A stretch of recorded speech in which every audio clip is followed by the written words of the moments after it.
Southwest United States back in the 1990s. This experience is told from my uncle's view with a few explanations for myself. He asked that I keep the location hidden for anonymity purposes. So it was the summer of 1992. It was a couple years into my job with the county sheriff's office. Summers were busy. A ton of people would go camping up here, so naturally people would occasionally get lost. S&R was something I was voluntold to do as a rookie, but I learned to love it. Helping people, especially in life or death situations, was the reason I became a deputy. So S&R gave me that rush, as my normal law enforcement duties were almost always mundane in my small town. We received a call from a lady in Arizona one Tuesday morning. She claimed her husband and young grandson had driven up here on a Friday for a weekend camping trip. They hadn't returned Monday as scheduled, and she was worried that they were lost. So we geared up the S&R team consisting of myself, 4 other deputies, 15 civilian volunteers, and 2 bloodhound S&R dogs. We made it to their camping site around noon. Upon first inspection, everything in the camp seemed relatively normal. We searched their tent and found all their belongings sitting inside. Truck keys, wallet, map, water, food, all sat in the tent undisturbed. A small pot filled with water and, now extra soggy, macaroni noodles sat above a long dead fire pit. It was obvious they had left in a hurry. No tracks were visible to determine what directions they went, so we used a pair of socks we found in the tent as a base smell for the hounds. They caught the scent and started leading us north of the campsite. As we walked, I looked at my partner, and we both shook and lowered our heads. North of their campsite was tens of thousands of acres of dense woods. We knew this was going to be a long search. As we searched, we used a grid pattern. A grid pattern is roughly an acre-sized square on a map that S&R used to determine a more precise direction that someone might have gone. The weirdest part was that the hounds would pick up their scent in one square, but not in any of the squares directly next to that square. This happened multiple times. It was as if someone plucked these guys up from their campsite and placed them in random sections of the forest repeatedly. I began to get a very bad feeling after this. Something just didn't All I seem need is right 3 about hours. the situation. If I can run this The pattern team for had 3 covered hours roughly 3 straight, miles of area as then the I'll day hold started an to wind actual, down. real As dusk began to hit, it was just world myself, record. my buddy Rob, I and his probably hound, won't hold Russ, it for that that stayed long if behind. I actually do hit The rest of the 3 team hours made plus. their way back home, and we would be The back record's out 3 tomorrow hours and morning. 5 minutes. I always stayed out overnight when a child was lost. I had a feeling of guilt being in a warm, safe bed while a child was cold and scared out in the wilderness. We eventually found a small clearing to make camp. By the time night fell, we had a fire blazing and our sleeping bags laid out in the grass. Rob and I went over the next day's search plan for a bit, ate dinner, and eventually hunkered down for the evening. I laid on my sleeping bag and quickly dozed off. I woke up sometime later.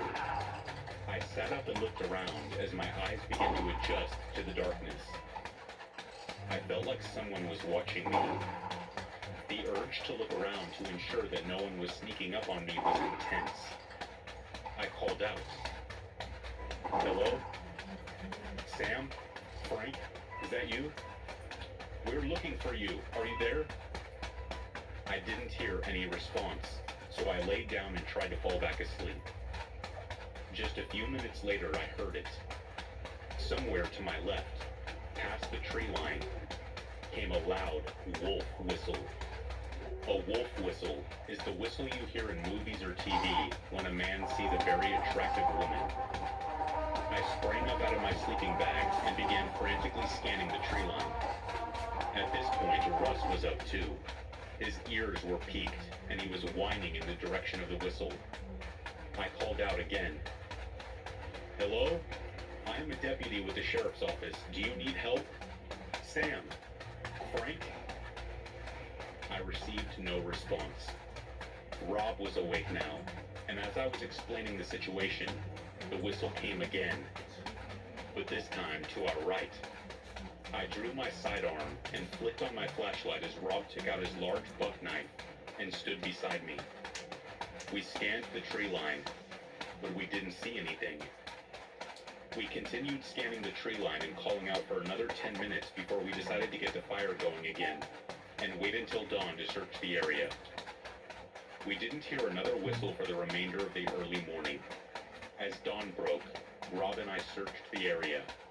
We found 2 pairs of boot prints in the fresh mud. We decided to head back home, get some rest, and return later in the day to continue searching. We were only about 200 feet from the clearing when 2 simultaneous wolf whistles came from behind us. As I turned, I scanned the trees. I didn't see anything at first, but as I looked farther back toward the entrance to the clearing, I saw 2 silhouettes standing out in the open. We couldn't see any features or clothing, as the morning sun was blinding us. I called out and started making my way towards them when they took off running. I was going to chase them when Rob stopped me. I was puzzled. I said, "Rob, what?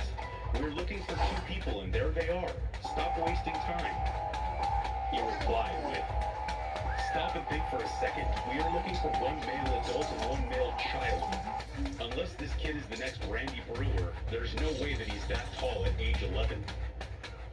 That's when the realization hit me. He was right.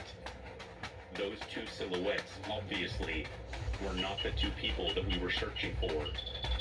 If I was alone or with another deputy, I would have chased them, but I wasn't willing to put a civilian volunteer in danger.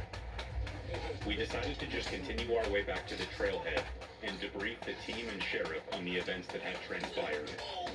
The rest of I wish I had a the fan on me right trailhead now. was I'm actually uneventful. burning up. We met up with the search team and the sheriff when we arrived as they were getting geared up to head back out. We received a few scoffs and eye rolls when retelling the events that occurred, but the sheriff surprisingly believed our claims. He even had one of the deputies carry an M16 for the remainder of the search. We continued our search for 13 days, never finding the 2 missing individuals. A few people claimed they heard wolf whistles while out searching, but I never did again. This mission still haunts me. I have wondered all these years what happened to those 2, and if the 2 silhouettes that I saw had something to do with their disappearance.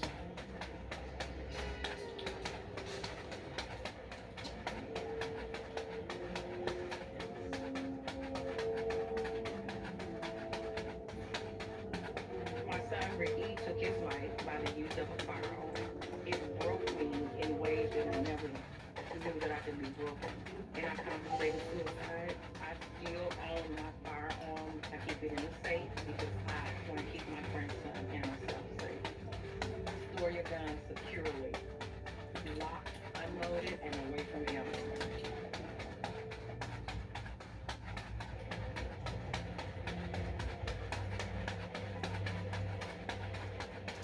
I was probably about 17 or 18 when this happened, and my sister was 20 or 21. I live in a little valley, which is not particularly known for being overly dangerous or scary, though there have been some occasional serious criminal activity. But I had been walking around in the day and at night for years, and had never encountered anything that seemed life-threatening. Here is a quick description of my surroundings during the incident. The school grounds we were on had 1 big building, 2 playgrounds, and 2 big fields. All of this was enclosed by a little fence which ran around the whole premises, and outside of the fence was a little side street which led onto the main road. The structure we were sitting on was located across from the main building, and on the edge of the gravel field, and the surface below us was made of those little playground wood chips they lay under swings and slides, and stuff like that. Now that that's clear, let's begin. My My older sister and I are extremely close, and we have always loved spending time together. We would regularly go out on late-night walks around where we live, especially in the summer, and would often end up at the local elementary school's playground, because it had swings and structures that we could sit on. One night, during the summer, as usual, we went to Save on Foods, one of our local grocery stores, for some snacks and drinks, then walked up to the park to sit on our favorite swing set. My sister and I had been chilling there for a while, talking and laughing about the normal BS, when I heard what sounded like something hard dropping from the sky onto the gravel a little ways in front of us. I don't remember exactly what I thought of it at first, but I knew that it wasn't rain, hail, or any sort of natural substance you would expect to fall from the sky. After a short while, it happened again, this time a little closer than before. That's when I said, "Did you hear that?" to my sister, who hadn't heard the first sound and was still in the middle of talking. We both sat and listened in silence for a bit. Then, we heard it again, even closer. This is when I started to get a bit scared. Since it was dark, and it sounded like whatever was falling was obviously getting closer, my childlike mind started imagining all kinds of scary things that it could have been. Since none of my thoughts were necessarily realistic, it helped to keep me slightly calm, being able to reassure myself that we were fine and safe. Then, something hit the gravel again, very close to us this time. They were rocks. What the heck? I thought. Rocks? It's rocks! I screamed, yet somehow still keeping my voice at a whisper. I scrambled out of my swing to step back a little in fear that the next one might actually hit one of us. Since it was so dark, I had no way of knowing if it was heading for the ground or my face. My sister was nervous too, but still kept a slight attitude of, "Nah, it can't be that." But then, another one came down and actually touched the wood chips this time, causing my sister to also scramble out of her swing to step back with me. Both of us were now blindly attempting to shield ourselves with the thin metal poles of the structure we were just on. We both had realized now that the rocks were being thrown, and they had to be thrown by someone. This scared me even more, knowing that a person not only had been lurking in the dark watching us for God knows how long, but they were actually trying to hurt us for some reason, and we didn't even know where they were. We were both frantically scanning the area looking to see someone standing near us or behind a wall looking at us. And that's when I saw him, standing on the roof of the school, a tall silhouette of a man, wearing a trench coat, or a cape, or some sort of clothing which hung all the way down to his ankles, with a hood pointed up over his head.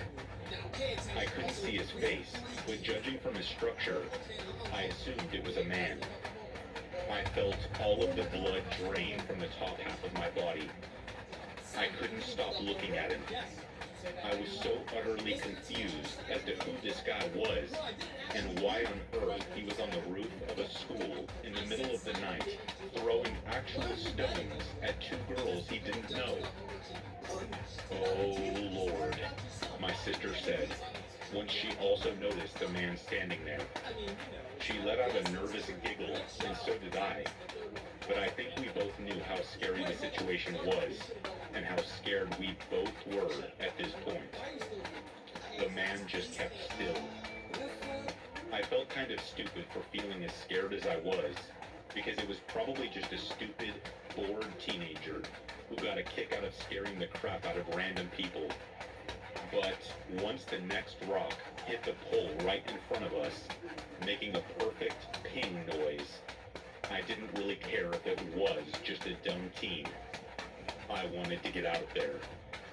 I timidly ducked out of the cover of our makeshift shield and began to quickly gather my things. holding one hand in front of my face. How long do you think I'm gonna be able to do this for? Protect myself from any other rocks that were What? possibly Not heading 2 for my hours. head this time. What's your guess? My sister was doing No. the same. Okay. That is when we heard it. Probably one of the creepiest sounds I have ever heard someone make in real life. Like something out of a horror movie. The man let out the most bone-chilling, screechy, yet bellowy scream. It sounded like it would have been in the movie World War Z. Almost like he was making the sound by breathing in super aggressively. But somehow, it was still so loud. We both gasped, and my gaze shot up to him so quickly that it hurt the back of my neck. As if the sound had found its way into my body to rattle my organs, my stomach dropped to the floor, and I could feel my heartbeat in my throat. I guess this is when my fight or flight really kicked in, because I remember my whole body suddenly feeling cold and super shaky, like it was hard to keep my jaw from shivering. Both my sister and I hardly waited a second. We booked it out of there as fast as we possibly could, bolting out of the gap in the fence onto the little side street. We kept running up the street, now with our heads facing backwards, both of us expecting to see the man come sprinting out of where we had just exited, coming to hurt us, kidnap us, or worse. We eventually started to slow down, still keeping our eyes on the fence.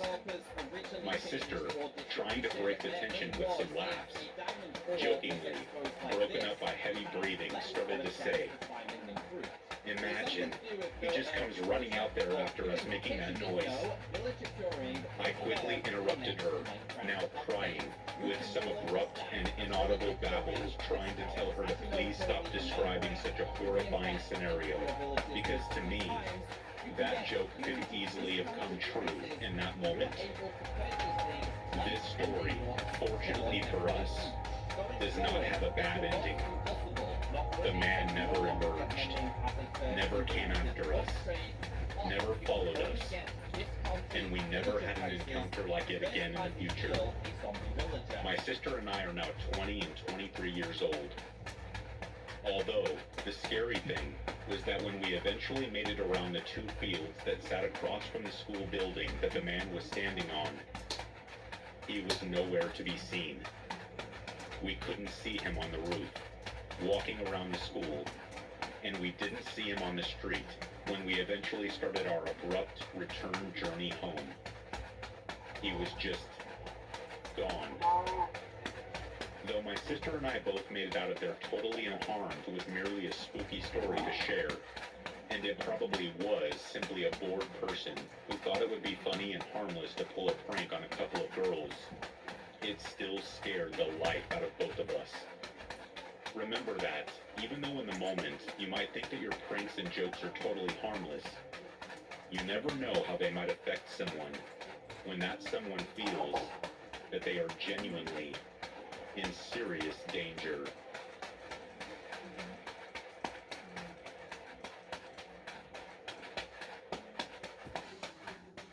Introducing new cold specialty subs from Firehouse Subs. Pile hot with your favorite deli meats and crisp veggies and served cold on our new Italian roll. Tap the banner now to start your order. For a limited time, select locations only.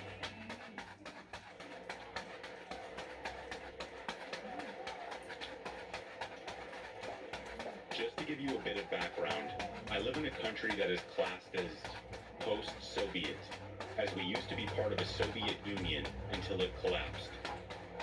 Anyway, the story is not about that. Currently, I'm in my final year of police training, me specifically training to become a detective in murder, organized crime cases. Throughout my training, I have seen a lot of gruesome things and cases, read a lot of past cases that are now solved, so to say, that I am not breaking any law by talking about it.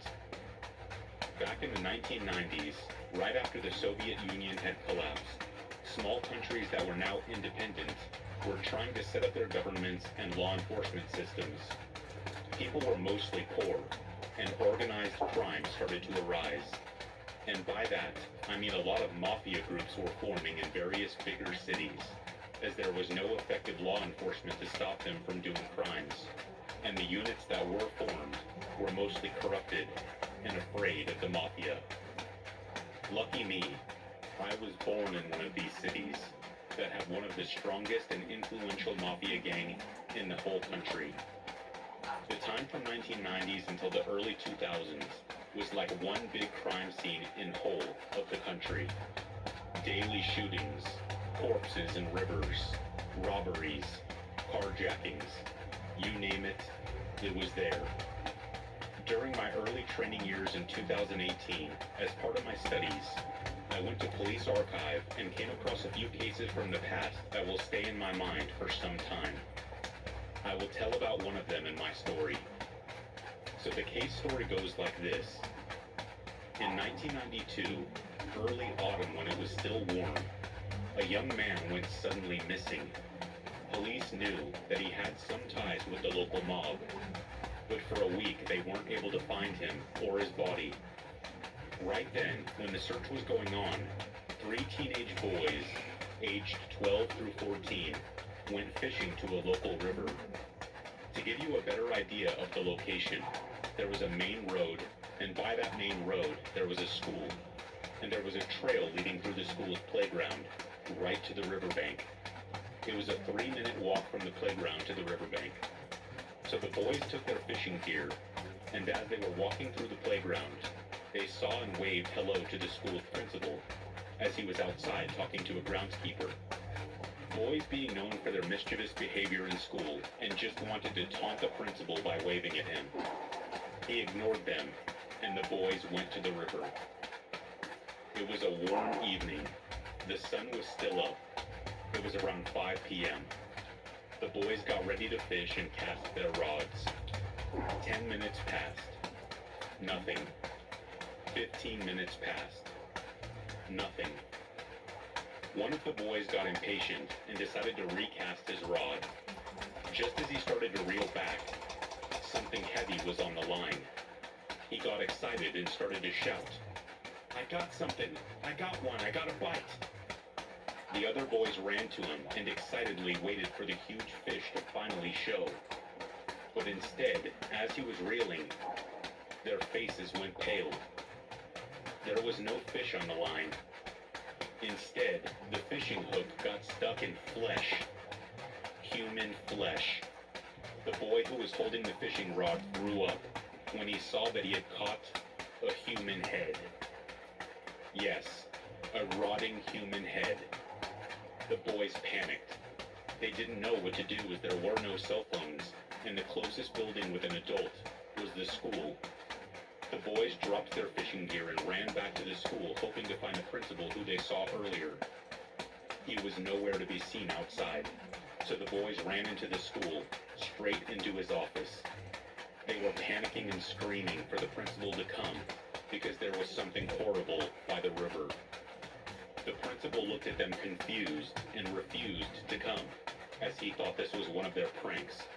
But when he noticed how greenish pale and panicked they were, he said in a serious voice, "This better not be one of your silly pranks. Now come on, show me what's going on." They took him right where they dropped their fishing gear and showed him the head, which still had the fish hook in it. The principal stood in silence, but there was pure terror on his face. Quickly, he took the boys back to his office and rang the police. The police came, and of course the forensic team was called. Statements were taken from the boys and the principal. It was the missing man's head. The 22-year-old man was killed by the mob because he owed them money, then cut into several pieces and thrown into the river. Only his head and torso were recovered. His family was gutted. They couldn't even bury his body properly. Me, now reading their statements after more than 20 years, got me to tears. How terrible it must have been for the boys to discover the head, and for the man's family to hear that their son had been discovered in pieces. I am not a faint-hearted person or anything like that, as I chose my career to be a murder detective.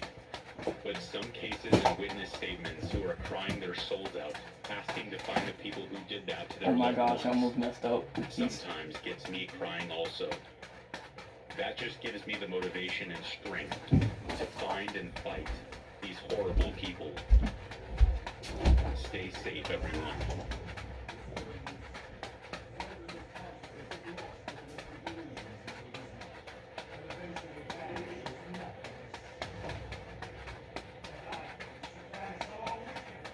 Years ago now, back when I was about 8 or 9, my folks and I lived in this huge, weird, old house that was like right on the edge of this small town in rural Pennsylvania.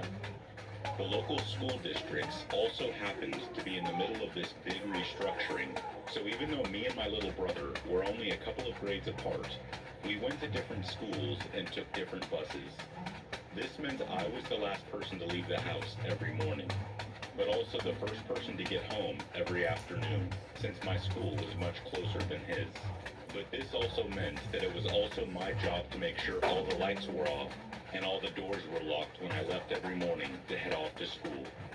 So this one morning, I became aware of the fact that the light was on in the basement and that the door was open. So before I left, I saw to it that the light was off and the door was locked. Then later, when I got home that afternoon, I saw that the light was on and the door was open again. I remember thinking I was losing my mind or something, that I had totally just imagined locking it up. I mean, I was pretty tired most mornings after staying up late playing Overwatch, so it wasn't out of the question that I had just forgotten to do it. So I went over to turn off the light and close the door. But when I got to the top of the basement staircase, I looked down to see that there was a big, shadowy figure standing at the bottom. I freaked out, slammed the door, and pushed a cabinet up against it, and then bolted to hide upstairs in my room. For months, I didn't tell my family because I was positive that what I had seen was a ghost, and I didn't think anyone would believe me. It was Halloween time.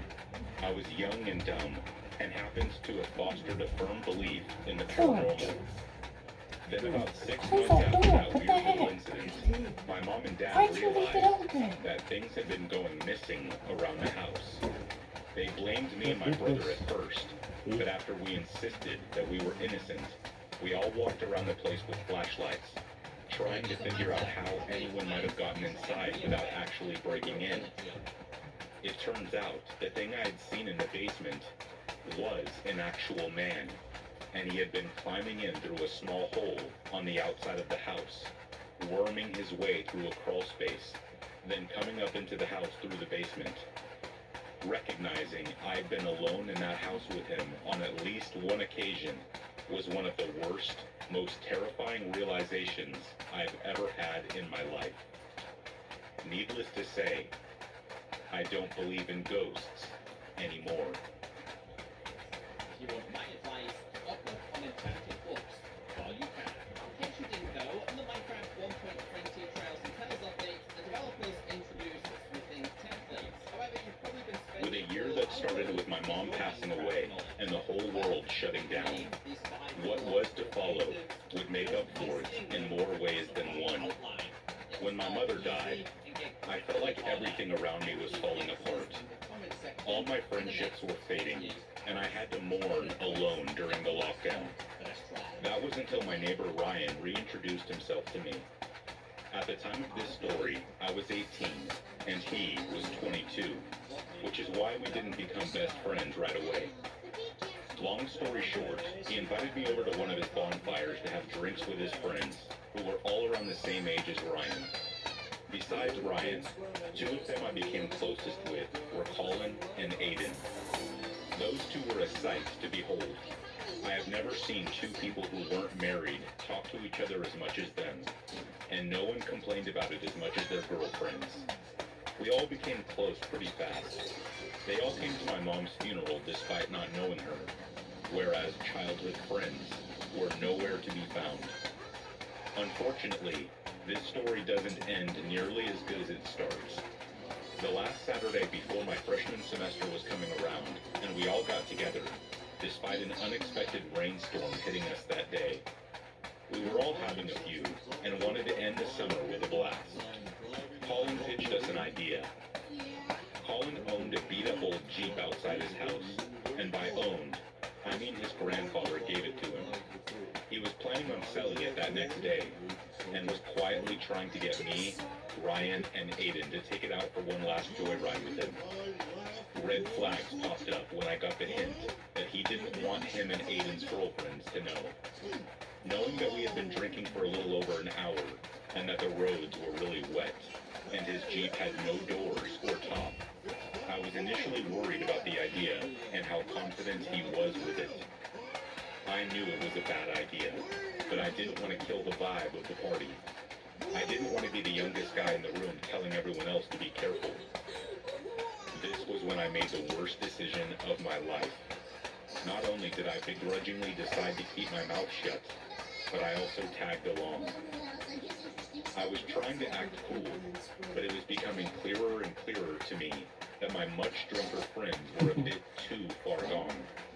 Me and Aiden got in the back, Ryan sitting in shotgun, and Colin sitting in the driver's seat. As the ride went on and music continued to blare, my stresses began to get relieved. My worries began to fade as I started to think. I started to finally have a good time again. That's when I looked over and saw that Aiden was standing up without his seatbelt on. I looked at him and then looked at Ryan and Colin, and I wasn't sure if they didn't notice or didn't care, but they definitely weren't doing anything. I began trying to pull him back down inside the Jeep, my heart now beating fast inside my chest, as I can see that we're going well over the speed limit. I can hear the tires kicking bits of water up on the pavement as we were flying. I am now screaming at the top of my lungs to get Colin and Ryan's attention, but due to the music, I don't think they heard me. Aiden isn't listening, as he was too drunk to understand how dangerous what he was doing was. And that would be our downfall. While tugging on him to get back down, I looked back when I heard a funny noise coming from the tire. That's when I noticed that the back of the Jeep was swinging back and forth. And before I could even realize what was actually happening, our wheels locked up. I was awoken with a ringing sound blaring inside my head, eyes slowly opening up to the dead of night, other than a few mumbles and groans from nearby. I look up and see the night sky above me, trying to clear my throat before coughing up some blood. That's when it all hit me. I looked around, seeing that I was still in my seatbelt, but we were no longer on the road. We were hanging off the road with the side of the Jeep slammed up against a guardrail in an awkward angle. You know those moments you have when something so astronomically bad happens while intoxicated that you instantly become sober? This was one of them. I pried my seatbelt off me before stumbling out of the Jeep. I looked back behind me to check the Jeep, noticing that Colin and Ryan were in the front with both of their airbags deployed. That's when I looked back and didn't see Aiden. I painfully crouched under to see if he was on the ground on the other side, but I could not see him while looking under the Jeep. I began frantically looking around before panicking, realizing where he might be. That's when I got a good look at Colin and Ryan, not because my eyes lingered on them, but because of Ryan's screams. Those deafening and heart-piercing screams. Ryan had stuck his arm out while trying to brace himself for impact, and his arm nearly snapped in half. When I found him, he was in the midst of screaming his lungs out and trying to put his arm back together. And then I saw Colin. We had nothing to stop shrapnel from hitting us with the doors off, and by the looks of it, his airbag wasn't as protective as Ryan's. His face was covered with gashes, and little rocks and pieces of glass shards sticking out of him. I couldn't focus on them though. At least I knew where they were. I needed to find Aiden. I began calling his name, screaming it as loud as I could, with nothing but the headlights of the smashed Jeep to help me out. I began stumbling in the direction the Jeep was facing, looking around at what was lit by the headlights in hopes of finding something. A part of me was nervous to find something. I was injured, and even if I did find him, what if he was as hurt as Colin and Ryan? What was I going to do? Before I could come up with an answer, the choice was made for me. I had found him about 40 feet away from the Jeep, lying face down by a tree. I began scurrying over to him, calling his name, and dropping to my knees. I could see blood in the dirt, but due to it being night, I couldn't get a good glimpse of it. I gripped his shoulder and rolled him over, seeing the immense amount of blood begin to pour as I laid him on his back. I began to cry and scream in horror as I couldn't believe the amount of blood I saw. It was like a fountain that never ended. Not knowing what to do, I did the only thing I could think of: wipe the blood away. I gripped the bottom of my shirt and used it to try and wipe the blood away, but it didn't work. I then took my hand and began wiping some of the blood off his face, but the realization I would soon discover would strike horror into my mind for the rest of my life. I didn't understand why it wouldn't work. I didn't understand why there was still so much blood, and that's when I looked at the palm of my hand. I wasn't just wiping off blood from his face. I was wiping off entire chunks of his face. There was more than just blood on my hand. There were pieces of tissue, flesh, his face resting in my hands. I immediately let go and began scooting away in horror as I screamed as loud as I could while beginning to figure out the true state he was in. At the time, I didn't realize it, but there was nothing I could have done at that point. I was already one joyride too late. I don't sleep very much anymore. If I do, it's only about 3 to 5 hours a night. I don't talk to Colin or Ryan that much anymore either. They eventually came to that night before realizing the result of our actions. Yes, our actions. There was no villain in this story. No Oh, crazy you're kidding me. intruders. Oh my gosh. No spooky Holy ghost. crap. Just dumb Aw. young adults